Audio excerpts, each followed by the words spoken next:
हरे कृष्ण कृष्ण कृष्ण हरे हरे, हरे राम राम राम हरे हरे। न अन्यम गुणेभ्यः कर्तारम यदा दष्ट्वा अनुपश्यति गुणेभ्यः च परम वेत्ति मत भावम सह अधिगच्छति। जब कोई यह अच्छी तरह जान लेता है कि समस्त कार्यों में प्रकृति के तीनों गुणों के अतिरिक्त अन्य कोई कर्ता नहीं है, और जब वह परमेश्वर को जान लेता है जो इन तीन गुणों से परे है, तो वह मेरे दिव्य स्वभाव को प्राप्त होता है। तात्पर्य, समुचित महापुरुषों से केवल समझकर तथा समुचित ढंग से सीखकर मनुष्य प्रकृति के गुणों के सारे कार्यकलापों को लाग सकता है। वास्तविक गुरु कृष्ण है और वे अर्जुन को यह दिव्य ज्ञान प्रदान कर रहे हैं। इसी प्रकार जो लोग पूर्णतया कृष्ण भावना भावित हैं, उन्हीं से प्रकृति के गुणों के कार्यों के इस ज्ञान को सीखना होता है, अन्यथा मनुष्य का जीवन कुमार्ग में चला जाता है।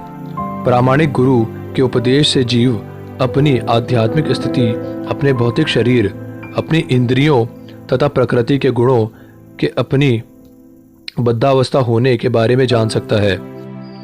वह इन गुणों की जकड़ में होने से असहाय होता है, लेकिन अपनी वास्तविक स्थिति देख लेने पर वह दिव्य स्तर को प्राप्त कर सकता है, जिसमें आध्यात्मिक जीवन के लिए अवकाश होता है। वस्तुतः जीव विभिन्न कर्मों का कर्ता नहीं होता, उसे बाध्य होकर कर्म करना पड़ता है, क्योंकि वह विशेष प्रकार के शरीर में स्थित रहता है जिसका संचालन प्रकृति का कोई गुण करता है। जब तक मनुष्य को किसी आध्यात्मिक मान्यता प्राप्त व्यक्ति की सहायता नहीं मिलती, तब तक वह यह नहीं समझ सकता कि वह वास्तव में कहाँ स्थित है। प्रामाणिक गुरु की संगति से वह अपनी वास्तविक स्थिति समझ सकता है, और इसे समझ लेने पर वह पूर्ण कृष्ण भावनामृत में स्थिर हो जाता है।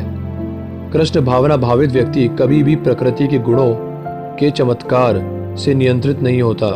7वें अध्याय में बताया जा चुका है कि जो कृष्ण की शरण में जाता है वह प्रकृति के कार्यों से मुक्त हो जाता है।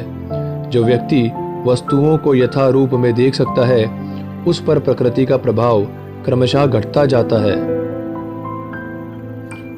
गुणान एतान अतिथ्य त्रीन देहि देहे समुद्भवान जन्म मृत्यु जरा दुखेहा विमुक्तः अमृतम अश्नुते। जब देहधारी जीव भौतिक शरीर से संबंध इन तीनों गुणों को लागने में समर्थ होता है, तो वह जन्म मृत्यु बुढ़ापा तथा उनके कष्टों से मुक्त हो सकता है और इसी जीवन में अमृत का भोग कर सकता है। तात्पर्य, इस श्लोक में बताया गया है कि किस प्रकार इसी शरीर में कृष्ण भावना भावित होकर दिव्य स्थिति में रहा जा सकता है। संस्कृत शब्द देही का अर्थ है देहधारी। यद्यपि मनुष्य इस भौतिक शरीर के भीतर रहता है, लेकिन अपने आध्यात्मिक ज्ञान की उन्नति के द्वारा वह प्रकृति के गुणों के प्रभाव से मुक्त हो सकता है। वह इसी शरीर में आध्यात्मिक जीवन का सुखोपभोग कर सकता है, क्योंकि इस शरीर के बाद उसका वैकुंठ जाना निश्चित है, लेकिन वह इसी शरीर में आध्यात्मिक सुख उठा सकता है। दूसरे शब्दों में कृष्ण भावनामृत में भक्ति करना भवपाश से मुक्ति का संकेत है, और अध्याय में इसकी व्याख्या की जाएगी। जब मनुष्य प्रकृति के गुणों के प्रभाव से मुक्त हो जाता है, तो वह भक्ति में प्रविष्ट होता है। अर्जुन उवाच अर्जुनः उवाच केह लिंगनेह त्रीन् गुणान् एतान् अतीतः भवति प्रभो किम आचारः कथम च एतान् त्रीन् गुणान् अतिर्वतते। अर्जुन ने पूछा, हे भगवान, जो इन तीन गुणों से परे है वह किन लक्षणों के द्वारा जाना जाता है, उसका आचरण कैसा होता है, और वह प्रकृति के गुणों को किस प्रकार लांघता है। तात्पर्य, इस श्लोक में अर्जुन के प्रश्न अत्यंत उपयुक्त हैं। वह उस पुरुष के लक्षण जानना चाहता है जिसने भौतिक गुणों को लांघ लिया। सर्वप्रथम वह ऐसे दिव्य पुरुष के लक्षणों के विषय में जिज्ञासा करता है कि कोई कैसे समझे कि उसने प्रकृति के गुणों के प्रभाव को लांघ लिया है। उसका दूसरा प्रश्न है कि ऐसा व्यक्ति किस प्रकार रहता है और उसके कार्यकलाप क्या हैं, क्या वे नियमित होते हैं या अनियमित। फिर अर्जुन उन साधनों के विषय में पूछता है जिससे वह दिव्य स्वभाव प्रकृति प्राप्त कर सके। यह अत्यंत महत्वपूर्ण है। जब तक कोई उन प्रत्यक्ष साधनों को नहीं जानता जिनसे वह सदैव दिव्य पद पर स्थित रहे, तब तक लक्षणों को दिखने का प्रश्न ही नहीं उठता। अतएव अर्जुन द्वारा पूछे गए ये सारे प्रश्न अत्यंत महत्वपूर्ण हैं और भगवान उनका उत्तर देते हैं। श्री भगवानुवाच प्रकाशम च प्रवृत्तम च मोहम एव च पांडव न द्वेष्टि संप्रवृत्तानि न निवृत्तानि काढ़शति उदासीनवत् आसीनः गुणैः यः नः विचाल्यते गुणः वर्तन्ते इति एवं यः अवितिष्ठति न इंगते समदुःखः सुखः स्वास्थ्यः समलोष्ट अशम काश्चनः तुल्य प्रिय प्रिय धीरः तुल्य निंदा आत्मसंतुष्टि मान अपमानयोः तुल्य तुल्य मित्र अरि पश्यो सर्व आरंभ परित्यागी गुण अतीत से उच्यते। भगवान ने कहा, हे पांडुपुत्र, जो प्रकाश आसक्ति तथा मोह के उपस्थित होने पर ना तो उनसे घृणा करता है और ना लुप्त हो जाने पर उनकी इच्छा करता है, जो भौतिक गुणों की इन समस्त प्रतिक्रियाओं से निश्चल तथा अविचलित रहता है और यह जानकर कि केवल गुण ही क्रियाशील है, उदासीन तथा दिव्य बना रहता है, जो अपने आप में स्थित है और सुख तथा दुख को एक समान मानता है, जो मिट्टी के ठेले, पत्थर एवं स्वर्ण के टुकड़े को समान दृष्टि से देखता है, जो अनुकूल तथा प्रतिकूल के प्रति समान बना रहता है, जो धीर है और प्रशंसा तथा बुराई, मान तथा अपमान में समान भाव से रहता है, जो शत्रु तथा मित्र के साथ समान व्यवहार करता है और जिसने सारे भौतिक कार्यों का परित्याग कर दिया है, ऐसे व्यक्ति को प्रकृति के गुणों से अतीत कहते हैं। तात्पर्य: अर्जुन ने भगवान कृष्ण से 3 प्रश्न पूछे और उन्होंने क्रमशः एक एक का उत्तर दिया। इन श्लोकों में कृष्ण पहले ये संकेत करते हैं कि जो व्यक्ति दिव्य पद पर स्थित है वह ना तो किसी से ईर्ष्या करता है और ना किसी वस्तु के लिए लालायित रहता है। जब कोई जीव इस संसार में भौतिक शरीर से युक्त होकर रहता है तो यह समझना चाहिए कि वह प्रकृति के 3 गुणों में से किसी एक के वश में है। जब वह इस शरीर से बाहर हो जाता है तो वह प्रकृति के गुणों से छूट जाता है, लेकिन जब तक वह शरीर से बाहर नहीं आ जाता तब तक उसे उदासीन रहना चाहिए। उसे भगवान की भक्ति में लग जाना चाहिए, जिससे भौतिक देह से उसका ममत्व स्वतः विस्मृत हो जाए। जब मनुष्य भौतिक शरीर के प्रति सचेत रहता है तो वह केवल इंद्रिय तृप्ति के लिए कर्म करता है, लेकिन जब वह अपनी चेतना कृष्ण में स्थानांतरित कर देता है तो इंद्रिय तृप्ति स्वतः रुक जाती है। मनुष्य को इस भौतिक शरीर की आवश्यकता नहीं रह जाती और ना उसे इस भौतिक शरीर के आदेशों का पालन करने पर आवश्यकता रह जाती है। शरीर के भौतिक गुण कार्य करेंगे, लेकिन आत्मा ऐसे कार्यों से पृथक रहेगा।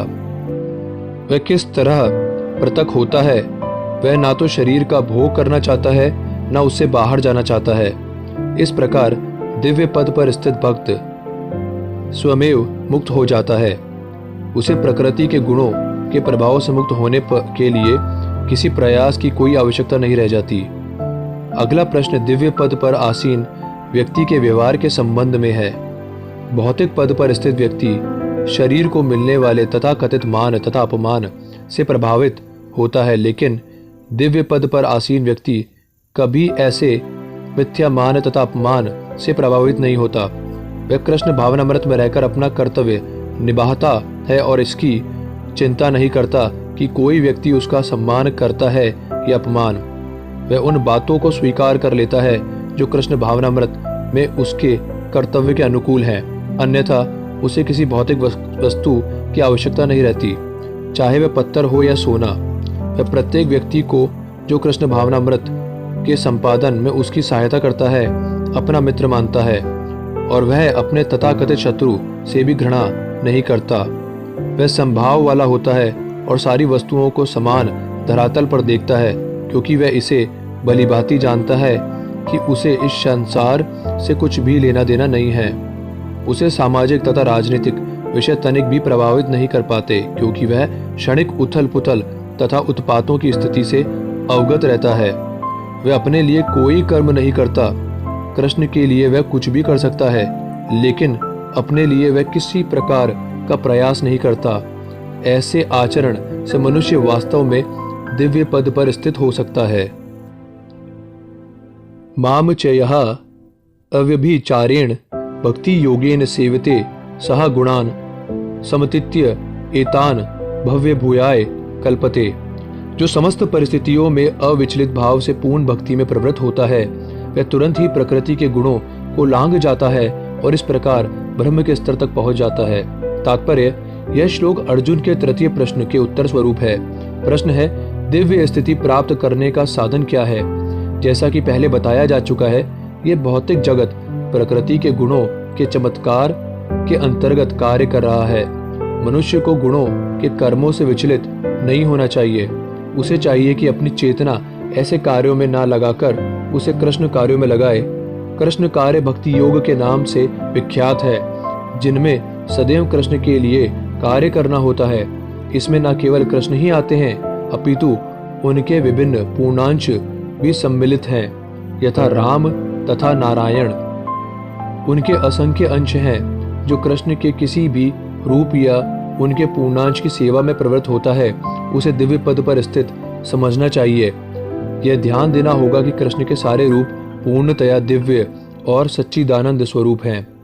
ईश्वर के ऐसे रूप सर्वशक्तिमान तथा सर्वज्ञ होते हैं और उनमें समस्त दिव्य गुण पाए जाते हैं। अतएव यदि कोई कृष्ण या उनके पूर्णांशों की सेवा में दृढ़ संकल्प के साथ प्रवृत्त होता है, तो यद्यपि प्रकृति के गुणों को जीत पाना कठिन है, लेकिन वह उन्हें सरलता से जीत सकता है। इसकी व्याख्या 7वें अध्याय में पहले ही की जा चुकी है। कृष्ण की शरण ग्रहण करने पर तुरंत ही प्रकृति के गुणों के प्रभाव को लांघा जा सकता है। कृष्ण भावनामृत या कृष्ण भक्ति में होने का अर्थ है कृष्ण के साथ समानता प्राप्त करना। भगवान कहते हैं कि उनकी प्रकृति सच्चिदानंद स्वरूप है और सारे जीव परम के अंश हैं। जिस प्रकार सोने के कण सोने की खान के अंश हैं, इस प्रकार जीव अपनी आध्यात्मिक स्थिति में सोने के समान या कृष्ण के समान ही गुण वाला होता है, किंतु व्यष्टित्व का अंतर बना रहता है। अन्यथा भक्ति योग का प्रश्न ही नहीं उठता। भक्ति योग का अर्थ है कि भगवान है, भक्त है तथा भगवान और भक्त के बीच प्रेम का आदान प्रदान चलता रहता है। अतएव भगवान में और भक्त में दो व्यक्तियों का व्यष्टित्व वर्तमान रहता है, अन्यथा भक्ति योग का कोई अर्थ नहीं है। यदि कोई भगवान जैसे दिव्य स्तर पर स्थित नहीं है, तो वह भगवान की सेवा नहीं कर सकता।